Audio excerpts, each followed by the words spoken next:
Bonsoir chez vous, bienvenue chez nous. C'est un plaisir de vous avoir avec nous aujourd'hui, une fois de plus, à Rendez-vous au sommet. N'oubliez pas, c'est l'émission qui vous apporte le bonheur, la joie. On essaie de trouver l'information qu'il faut pour t'aider, pour vous aider, bien sûr, à faire face à à plein d'aspects de la vie, parce qu'au final, on pense que c'est important de parler, de discuter et de faire sortir des sujets assez intéressants pouvant vous aider à atteindre vos objectifs. Évidemment, on parle aussi de nos ressources. On a plein de ressources, des gens de notre communauté qui performent véritablement bien. On veut justement vous faire connaissance avec ces gens-là. Aujourd'hui, une fois de plus, on va avoir quelqu'un avec nous, avec qui on va parler d'un sujet assez important. C'est très, très important parce que ça brise les cœurs, ça brise les personnes. Donc, on veut tout au moins vous aider à voir clair par rapport à ça. On va parler des relations humaines. Évidemment, c'est important parce qu'on dit souvent que l'homme est un être grégaire, on est appelé à vivre ensemble. Pour vivre ensemble, il faut savoir nouer de très bonnes relations. Souvent, les indifférences font qu'on ne peut pas vivre ensemble, qu'on ne peut pas se mettre ensemble, qu'on ne peut pas travailler ensemble, qu'on ne peut pas faire les affaires ensemble.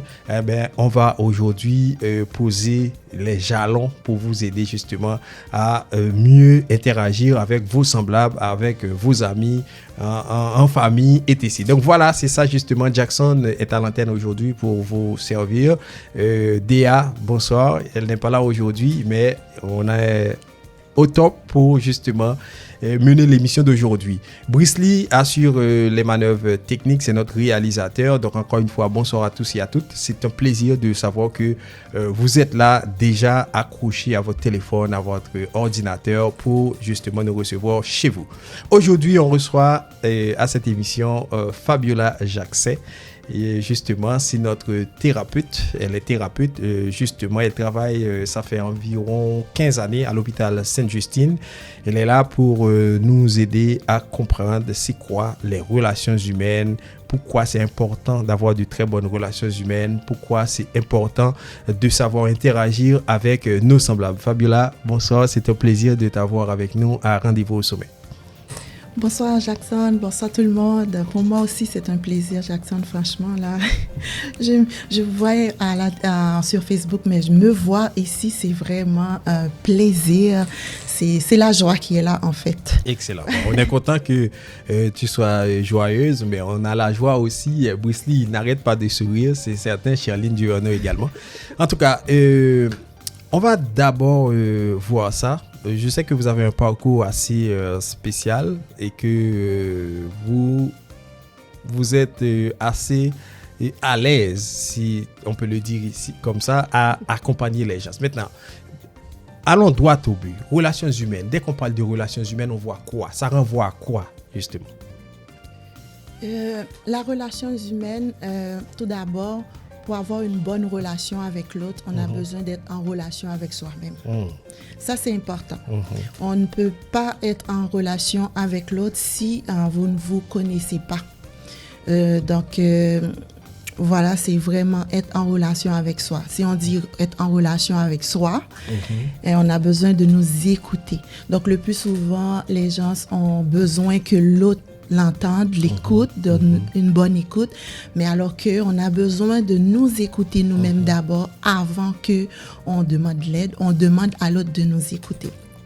Nous écouter nos émotions, être proche de nos émotions, les accueillir, les accepter, faire le lâcher-prise, arrêter de se battre avec nos émotions là, parce que sinon, à la fin de la journée, nous allons être vraiment épuisés.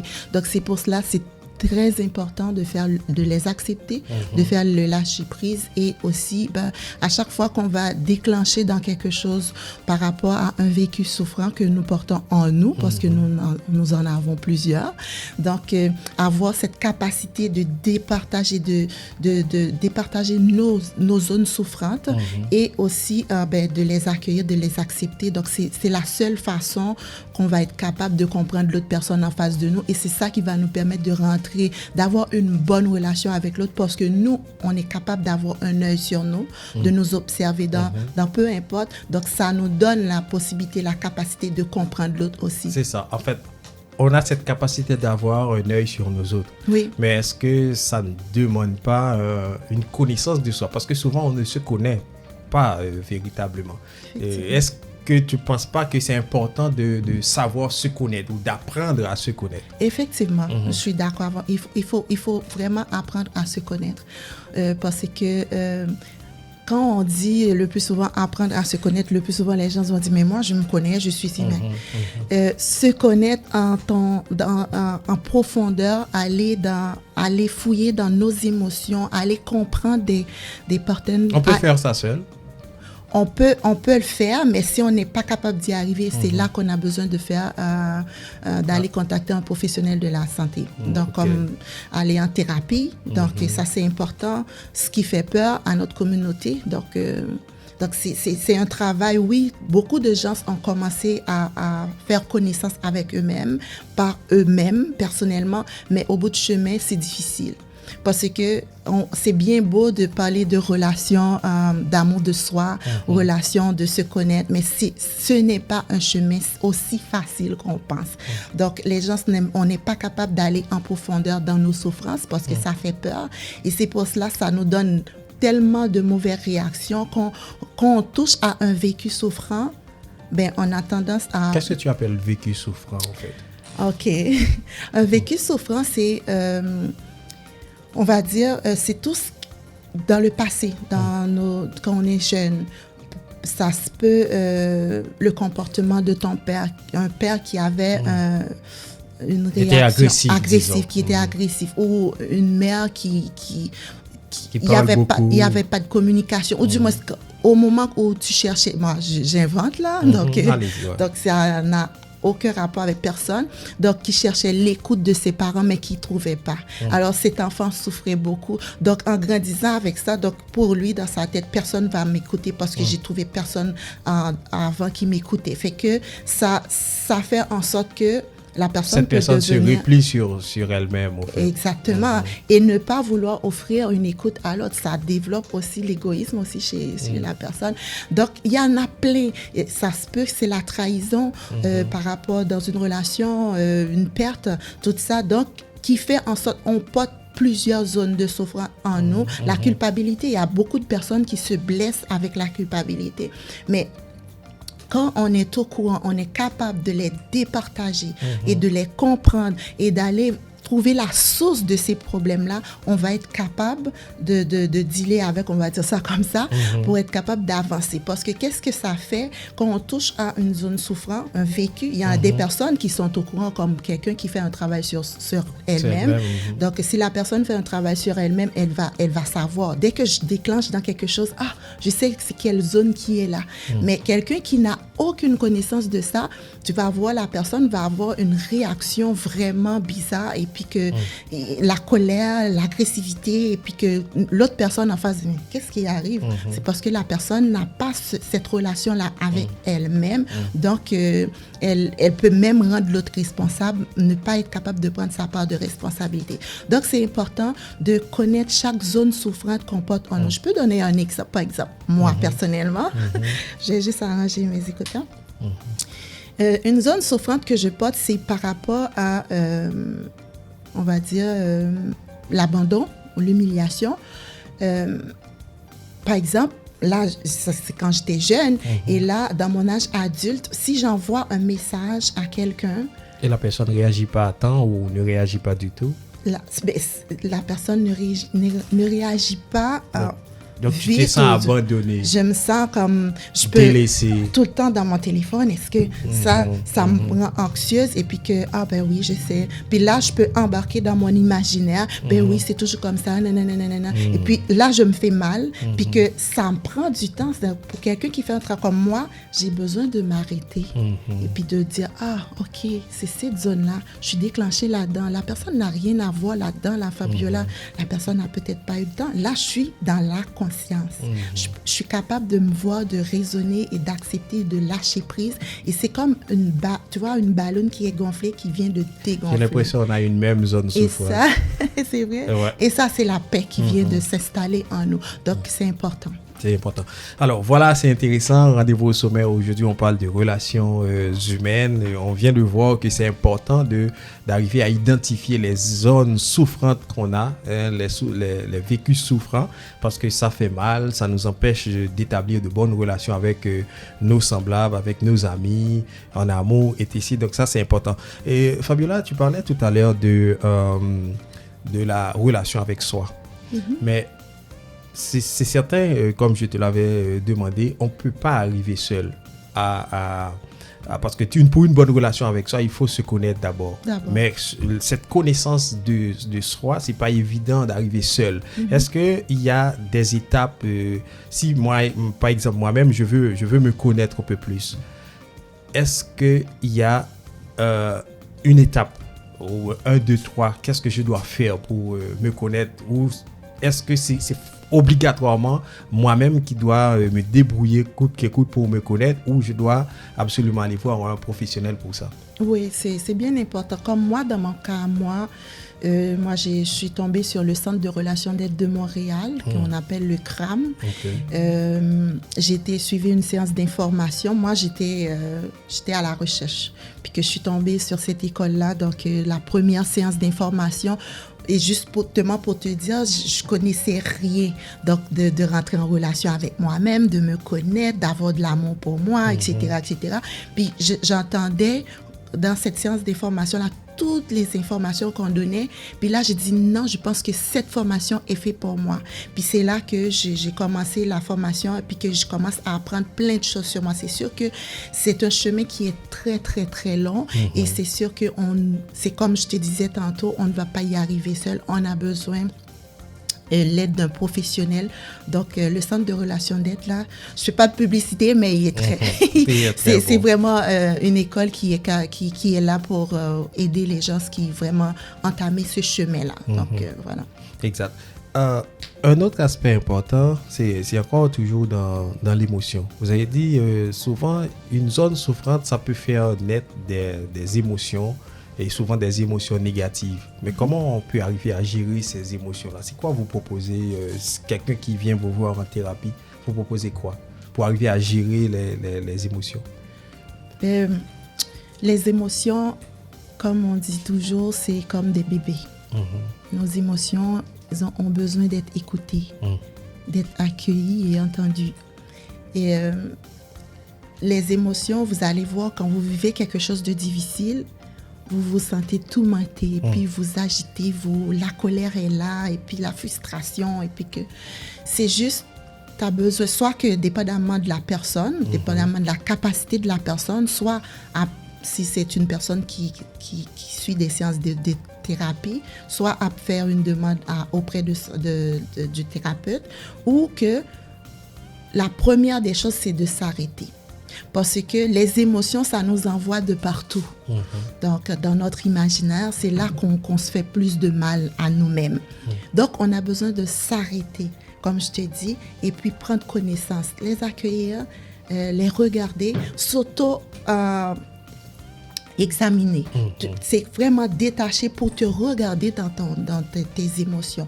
Je vais te donner un exemple. Quelqu'un qui vit une émotion et puis qui blâme l'autre, puis que tout le temps que tu blâmes l'autre, tu n'es pas capable de voir qu'est-ce qui se passe. C'est au moment que tu t'arrêtes et puis pour regarder, OK, je suis déclenchée dans quoi? Pourquoi? Oh, quelle émotion qui est là? Ah, OK, c'est ça. Là, tu es dans la conscience, tu prends conscience et puis tu décharges, tu prends ta responsabilité à toi. Et puis tu vas voir, c'est là que tu vois que tu te fais moins de mal. Donc, c'est ça. Les émotions ont juste besoin d'être écoutées, d'être entendues. Parce que faire de nos émotions, je pense qu'on donne une formation sur ça à l'école, faire de nos émotions nos alliés. Donc, est-ce que c'est toutes les émotions? Parce qu'il y a des émotions, je pense pas qu'on peut s'allier avec ces émotions, surtout les émotions négatives. Je suis d'accord avec toi parfaitement, mais c'est que nos émotions, quand on fait tout, soit qu'on est resté collé à nous, on va aller en thérapie, etc. Il y a des affaires que vous vivez, puis que vous avez juste besoin de mettre vos limites, puis vous avez juste besoin de couper le pont dépendamment de la situation avec une personne, une tierce personne ou quoi que ce soit, ou peut-être c'est avec le travail, où tu as juste besoin d'exister en relation avec l'autre personne. Ben, j'ai besoin d'aller. C'est comment, hein? Ça, c'est un très bon point. Comment exister? Parce que souvent, on a tendance à s'oublier. OK? Bon, moi, je dois le dire, j'ai un sens de l'autre un peu aigu. Dans plusieurs cas, je m'oublie pour faire plaisir à l'autre. Et ça peut être n'importe qui. OK? Je m'oublie pour faire plaisir à l'autre. Mais maintenant, comment se mettre encore en selle dans une relation? Parce que la réalité est que on ne peut pas toujours faire plaisir à l'autre. Maintenant, comment exister, justement? Exactement. Ben, merci. C'est un bon point que tu as ramené là. Donc, tu dis tu t'oublies pour faire plaisir à l'autre. Effectivement, c'est là que se trouve le bobo en relation. Parce que tout le monde a cette tendance-là de s'oublier pour faire plaisir à l'autre. Parce que si je ne le fais pas, l'autre va penser. Là, tu embarques dans l'imaginaire pour t'oublier. Ben, tu as besoin de valider avec toi. Qu'est-ce qui me ferait plaisir en ce moment? C'est un oui ou c'est un non? C'est ça. Donc, tu as besoin en tout temps de valider avec toi-même. Et c'est pour cela qu'on a un amour de soi, c'est rester collé à toi-même. De voir... C'est être un tout petit peu égoïste, on peut le dire. Non, les gens pensent que c'est égoïste. Ah, OK. Non, ce n'est pas égoïste. Et justement, tu vois... Ou bien se voir d'abord. C'est ça?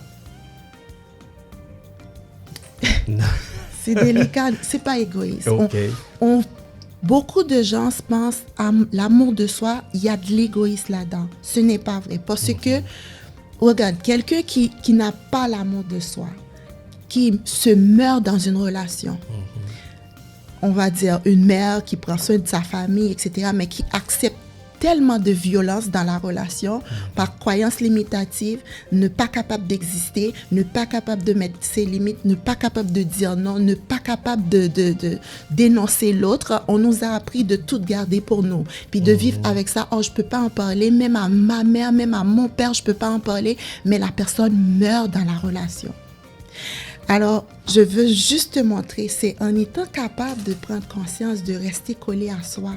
Parce que ton ami peut te dire, « Hey, Fabiola, tu meurs dans cette relation-là. Le gars ne t'aime pas ou ta femme ne t'aime pas, là, Jackson. Moi, je suis ton ami, je t'aime et puis tu vas jamais comprendre. » C'est le temps que tu vas t'asseoir avec toi-même et tu vas prendre conscience de qu'est-ce que toi, tu vis dans ta relation. Et c'est là que tu vas commencer à nourrir la relation de toi-même. Puis tu vas te mettre en valeur parce que, étant qu'être humain, nous avons besoin de nous mettre en valeur. Ce n'est pas de l'égoïsme. Parce que quand tu fais tout pour l'autre personne, il y a des fois, il n'y a même pas de reconnaissance là-dedans. Souvent. Donc, souvent. Alors vraiment, c'est important. Il n'y a pas de l'égoïsme dans l'amour de soi. Il faut vraiment apprendre à mettre des limites. Apprendre à dire non. Les gens ne sont pas capables de dire non. Cette culture de dire non, effectivement, non. Alors, ça c'est un défaut dans notre communauté. Exactement. Il faut le dire. Ouais. Alors, pour le point que tu as ramené, tu t'oublies. Donc, la meilleure des choses, c'est apprendre à mettre tes limites pour ne pas t'oublier. Apprendre à exister pour toi, pour être capable d'exister en relation avec l'autre. Dans une relation, justement, comment protéger son espace vital? Parce que l'espace vital, je dirais, c'est comme... si tu veux, cette bouteille à l'intérieur qu'on se retrouve, ok? Bon, ça peut être transparent ou noir. Comment on peut protéger ça? Parce que c'est comme si on est en relation avec des gens. En off-micro tout à l'heure, tu disais, on a cette tendance à ne pas protéger, si tu veux, l'intégrité ou la personnalité de l'autre. Cela dit, on est prêt à dire n'importe quoi à l'autre. On ne fait même pas attention à qu'est-ce que ça aura comme effet sur la personne. Cet espace vital-là. Tu as une formule pour nous aider à le protéger? Ben, l'espace vital, ça va être la même chose que je te disais tantôt. La capacité de mettre des limites. Okay. Il faut apprendre à mettre des limites. Je vais te donner, j'ai une fille, j'ai ma deuxième fille.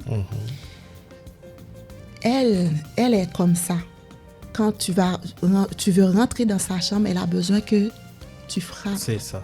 Et si tu frappes, quand tu rentres, et si elle ne te dit pas de t'asseoir, tu n'as pas ce droit-là de t'asseoir. Parce que c'est son espace. C'est son vital, espace. justement. Mais est-ce que la grande sœur aime ça? la grande sœur n'aime pas ça parce qu'elle est la plus petite. Elle se sent blessée. Si l'autre arrive, peut-être moi, je m'assois comme ça, elle va me regarder, je vais comprendre. Puis je sais qu'elle a besoin de ça. Je porte beaucoup d'empathie, mais est-ce que la sœur, elle comprend ça? Non. Donc, le fait de dire, mais là, moi, je veux pas que... non, j'aime pas ça. Donc, pour la grande sœur, il y a le côté dominant. Oui. C'est elle qui est l'aînée, donc... Oui, mais même si que tu sais, la sœur va pas être contente, mais tu dois être capable de dire, non, mais moi, je n'aime pas. Est-ce que tu peux sortir ou...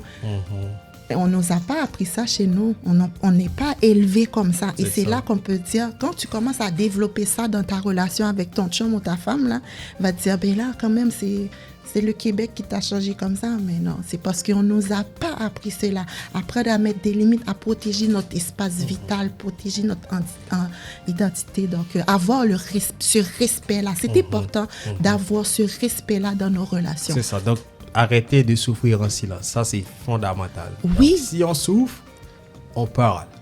On dit les choses. Il faut arrêter de souffrir en silence. Vous êtes d'accord avec ça? Exactement. Voilà. Donc, mesdames, messieurs, encore une fois, c'est Rendez-vous au sommet. On parle de relations humaines. Fabiola Jacques est avec nous. Aujourd'hui, c'est une émission assez tournée vers soi, assez tournée vers le bien-être personnel parce que ça, c'est important. C'est une culture qu'on doit avoir, la culture du bien-être personnel, se sentir bien, voir sa personne d'abord. Comme tu l'as dit, c'est pas de l'égoïsme. C'est comme se valoriser parce que c'est important. Mais maintenant, toujours, je vais commencer par ça encore. Toujours, on a tendance à s'oublier. Donc, comme ça, on ne vit pas, on ne se sent pas bien. On est là. On existe, mais on ne se sent pas bien. Tu penses que c'est important de cultiver ce bien-être personnel? Oh oui, tellement, tellement important. Vous allez voir vite la différence. Quand tu t'oubliais et quand tu rappelles de cette personne-là, de Fabiola. Je me rappelle de moi. Ah oui, j'ai besoin de faire cela. Donc, moi, je vais prendre l'exemple sur moi. Quand j'ai commencé à me connaître, c'est bizarre parce que c'est pas longtemps. Quand j'ai commencé la formation en 2021, j'ai réalisé plein de choses. Et ça, c'est comme une soif. Je ne veux pas arrêter. C'est comme un besoin. Et l'exemple que je peux te prendre, c'est que quand le cours qui parlait du corps, l'importance du corps, de prendre soin de nous, je prépare à manger, ou du moins de respirer, ou quoi que ce soit, là, tout ce qui englobe le corps. Je prépare à manger, je ferme le four, puis j'ai dit, je vais prendre 10 minutes ou 5 minutes, je vais marcher. J'habite à un endroit très calme, je vais marcher. Ça, j'ai pris 5 minutes pour me faire du bien. Pour juste sortir, respirer. Moi, je suis une femme de la nature, ça me fait du bien. Donc, moi, c'est Negmon. Donc, c'est vraiment important. Donc, on va voir la différence quand on prend soin de nous, quand on pense à nous, parce que je dois vous dire, ce n'est pas les autres qui vont penser à nous. Beaucoup de femmes attendent après leur mari, beaucoup de maris attendent après leur femme. C'est vraiment pas eux autres. Ou des personnes qui attendent après une bonne amie, un bon ami, ou après le patron, ou après... Alors, la vie est courte. La vie est courte, il faut penser à nous parce que aujourd'hui, j'ai envie de manger un homard, mais j'ai pas assez d'argent. Mais c'est ce que j'ai envie de manger. Puis là, j'ai dit, j'utilise pas souvent ma carte de crédit pour faire ce genre d'achat-là. C'est un exemple. Mais le fait que c'est ça que j'ai envie de manger, du plus profond de mon être, j'ai envie de manger ça. Je vais pas me priver. Parce que je ne sais pas qu'est-ce qui va arriver demain. Ah, tu as bien dit, hein? Yes. J'ai failli bâtir, hein? Heureusement, hein? Mais c'est ça. Bon, en fait, c'est vrai. Tu vois, quand tu te retrouves dans cette situation-là, tu as un autre goût pour la vie. Ouais. Tu vois la vie différemment. C'est énorme ce que tu dis. Et souvent, on dit, ah oui, regarde, je vais pas faire ça. Et, tu vois, tandis qu'on travaille. Ouais. Mais souvent, on s'oublie, on se fait pas plaisir. On s'oublie parce qu'on attend que l'autre nous décide pour nous, nous valorise, alors que nous avons besoin de nous valoriser nous-mêmes. C'est ça. C'est pas qu'on ne veut pas que l'autre nous valorise. Il faut commencer par soi. Puis pour C'est ça qui va attirer l'autre. L'autre, à exactement. Faire comprendre à l'autre que voilà, on se donne de l'importance et qu'elle n'a pas le choix de nous donner de l'importance aussi. Exact. Ça, c'est... Un exemple très simple. J'aurais aimé aller marcher le soir avec le chien. On a un chien, OK? Parce que j'ai vu la voisine passer tout le temps et puis que ça me tente de le faire aussi parce que mais mon mari va pas vouloir parce que j'aurais aimé comme le voisin, la voisine a marché main dans la main et puis je demande plusieurs fois à mon mari, c'est un exemple, hein, ou à ma femme. Mais ça peut être vrai aussi. Ça tente pas, ça le tente pas. Bon, il y a pour des maris, c'est vrai. Ça tente pas, OK? Puis tu le fais pas et tu as cette envie d'aller marcher, d'être comme le voisin. Ou même mettre la main sur les fesses, tout ça. C'est ça. Mais tu le fais pas parce que l'autre ne veut pas. Mais le jour où que tu vas te contacter toi-même et te dire, Fabiola, si le mari ou la femme ne veut pas, là, part tout seul. Là, tu commences à partir toute seule. Des fois, tu dis, je veux aller toute seule sans le chien. Je vais aller juste moi-même, aller profiter. Et l'autre te voit, ça va l'attirer. Oh, j'aimerais ça accompagner mon mari, j'aimerais ça accompagner ma femme. Tu l'attires. Donc, ton comportement fait en sorte que l'autre te voit d'une autre façon. C'est exactement ça. Ouais. Alors, pour se faire plaisir, Fabiola, OK. est-ce que tu as une recette? C'est vrai, tu as donné plein d'exemples, mais je veux entendre ça. 1, 2, 3. Si je veux me faire plaisir. C'est sûr qu'il y a quelque chose que vous avez dit, on doit oser sortir d'une zone de confort, entre guillemets, souffrant, où on souffre. Parce que souvent, on peut se voir dans une zone, on est, entre guillemets, confortable, mais on est comme un maso. On souffre, mais on prend du plaisir dans cette souffrance. Donc, à un certain moment, il faut sortir pour se faire plaisir. Maintenant, pour se faire plaisir, tu proposes quoi? 1, 2, 3. Pour se faire plaisir dans une relation, quoi. En tout. Parce que c'est comme tu as dit, aller prendre de l'air. C'est des exemples, justement. Il y a l'écoute de soi, OK. qui est très important. Apprendre à écouter, à nous écouter. Sa personne intérieure. Exactement. Ça, là, c'est la clé. Quand tu n'es pas capable de t'écouter toi-même, d'écouter tes besoins, vous passez complètement à côté. Cette petite voix intérieure, souvent, c'est ça qui t'emmène vers le bonheur. Le bonheur, ça prend pas grand-chose, c'est pas gros, le bonheur, ça peut venir tout petit. Donc, qu'est-ce que toi, tu as envie de faire? J'ai envie d'aller m'asseoir au bord de l'eau, je vais m'asseoir au bord de l'eau, puis je me sens bien, je suis contente. Mais si mon ami me dit, Fabiola, accompagne-moi pour aller au bord de l'eau, alors que moi, j'avais pas envie, puis que je me suis forcée pour faire plaisir à mon ami, je me fais pas du bien, tu comprends? Alors, c'est vraiment s'écouter et agir. Parce que tu peux bien t'écouter, mais si tu n'agis pas, tu ne te fais pas du bien, en fait. Donc, si tu es capable de t'écouter et d'exécuter, donc, je pense que on va être dans le bon chemin à ce moment-là. Oui. J'ai une question, j'ai envie de te poser cette question. C'est quoi le rôle de l'argent dans tout ça? Parce que souvent, il y a des gens qui disent que si j'ai l'argent, c'est comme je peux me sentir bien avec ça. Mais on peut voir aussi des gens qui sont multimillionnaires, mais qui souffrent. Beaucoup. Dis-moi, comment on doit considérer l'argent dans tout ça? L'argent est juste nécessaire pour nous procurer des choses qu'on a besoin dans la vie. Donc, comme du bien-être. Non, pas le bien-être, par contre. Ça, je peux dire, ça peut être un support pour le bien-être, pour soulever le bien-être. En tout cas, on va dire ça comme ça. Ça peut booster, ça peut aider. Tout ce qu'on a besoin de matériel, on a besoin de l'argent. Personne ne peut pas vivre sans l'argent. OK? Mais par contre, l'argent ne peut pas donner une relation véritable, sincère, authentique. L'argent ne peut pas donner la connexion avec quelqu'un. L'argent ne peut pas donner de l'amour, parce que l'amour, là, l'argent ne peut pas acheter de l'amour. C'est sûr que de nos jours, beaucoup de gens courent après plein de choses. Beaucoup de choses. Mais ils ne courent pas après une bonne relation.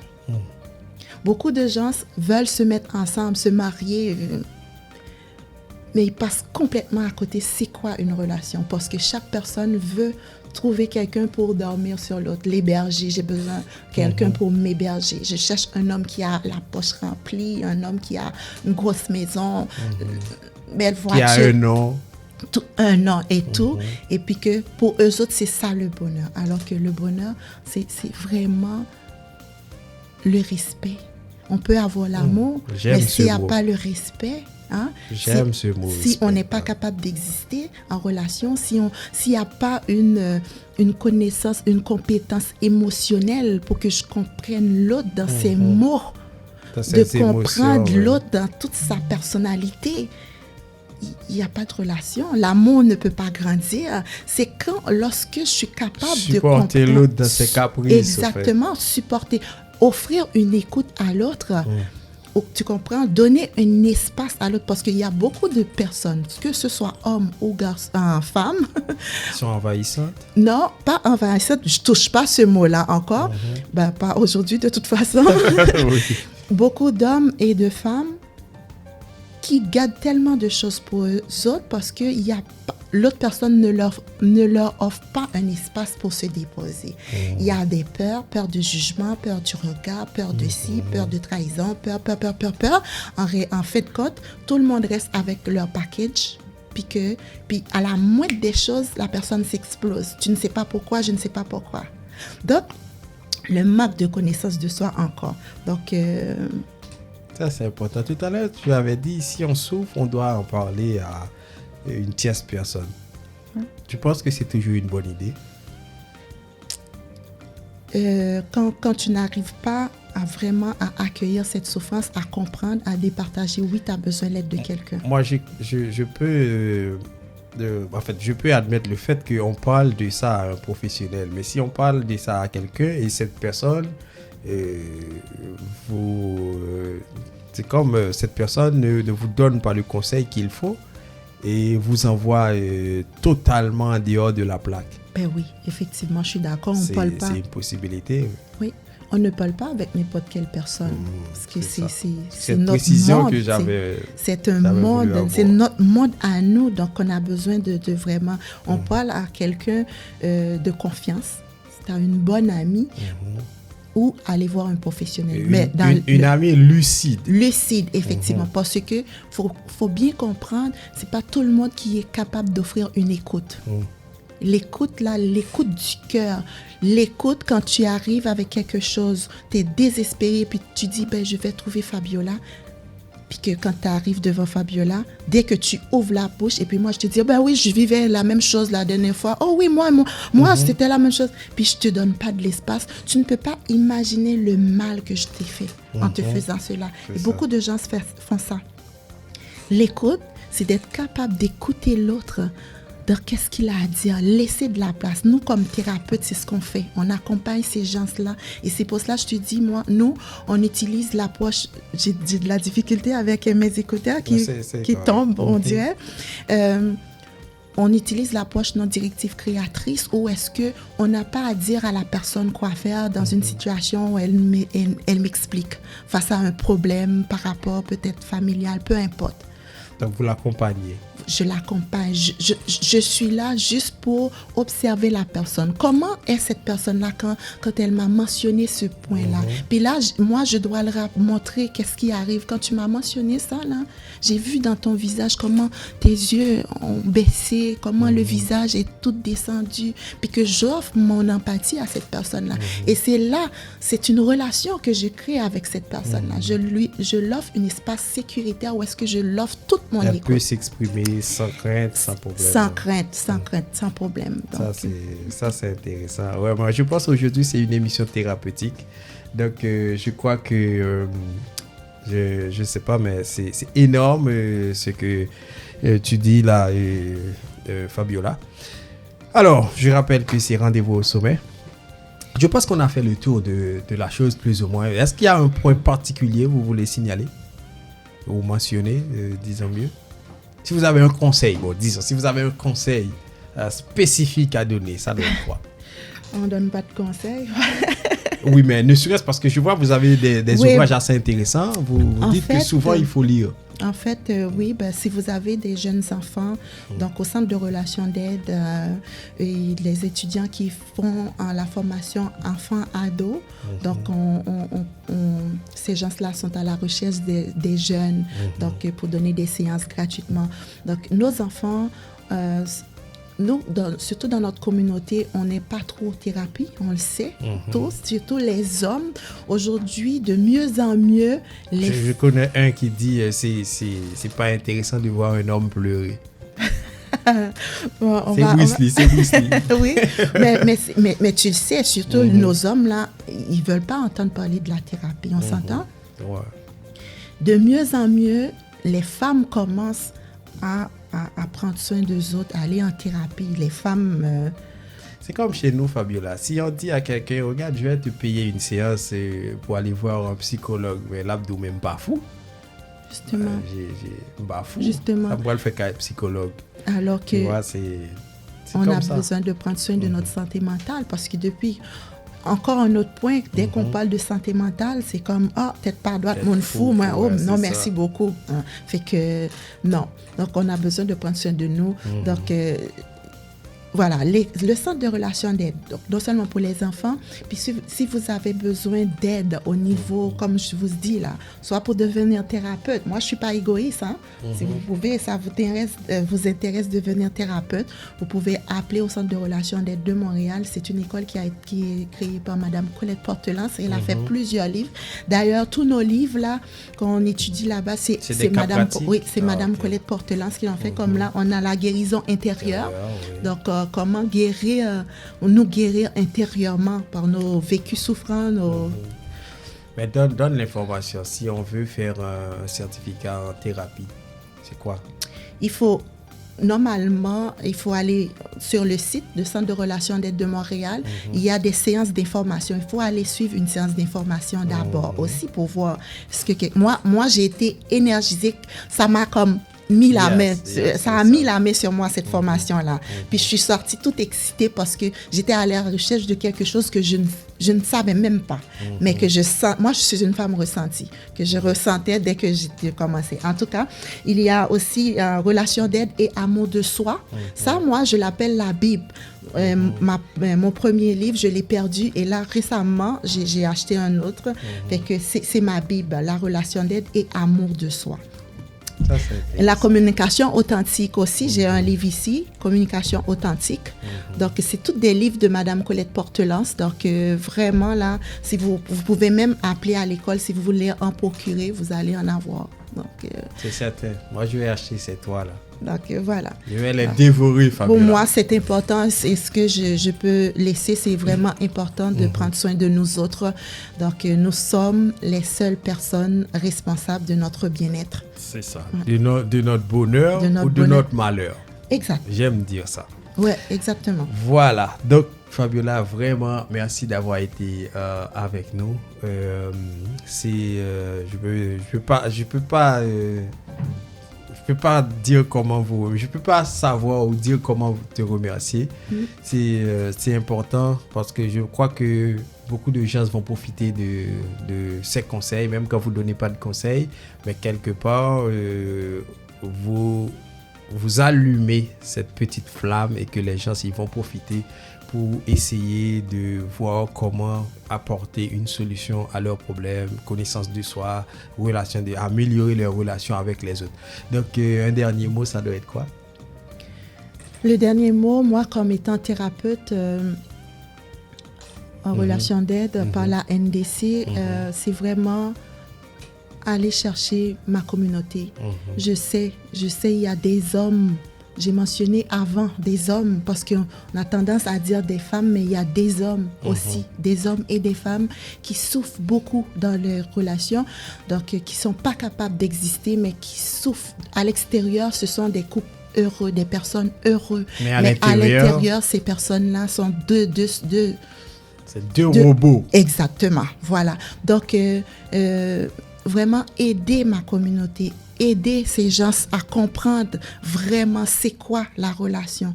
La relation, c'est lorsqu'on est capable de prendre soin de nous et l'autre est capable de prendre soin de lui. Donc, on va prendre soin de notre relation ensemble. Ça va nourrir et grandir et puis on va vivre une vie heureuse. Excellent. Alors, comment on peut contacter? Tu as l'adresse du centre d'aide? Centre de relations d'aide de Montréal. Dès que vous écrivez Centre de relations d'aide de Montréal, vous allez tomber là-dedans. Excellent. Voilà. Merci beaucoup. Ça me fait plaisir. Merci Fabiola, encore une fois. Merci à tous et à toutes d'avoir été avec nous. Ça a été un plaisir de vous servir. Rendez-vous au sommet. C'est au sommet qu'on se donne rendez-vous. On doit aller, on doit monter. On a l'énergie pour ça. Fabiola vient de nous donner plein de trucs pour s'aimer et aimer l'autre. Et le soi d'abord, c'est fondamental. Le soi d'abord. C'est comme si on a faim, on ne peut pas donner de quoi manger à l'autre. Bon, c'est un peu paradoxal, mais au fait, c'est ça. Vous allez comprendre plus ou moins. Donc, le soi d'abord, se faire du plaisir, se sentir bien dans sa peau. Et puis, la vie, écoute, moi, j'ai failli partir, mais je suis encore là et je suis là pour... un bon bout de temps. Pour beaucoup de temps. Parce qu'une chose est certaine, avant, je m'oublie un peu. Là, je vais me prendre en charge. Exactement. Parce que, tu vois, si tu ne te prends pas en charge, eh ben, c'est quand tu te retrouves dans le trou et ce sera trop tard. Donc voilà, le trou, j'ai pas rendez-vous avec le trou. Donc c'est le sommet. Allez, à la prochaine et puis on dit salut à Dia.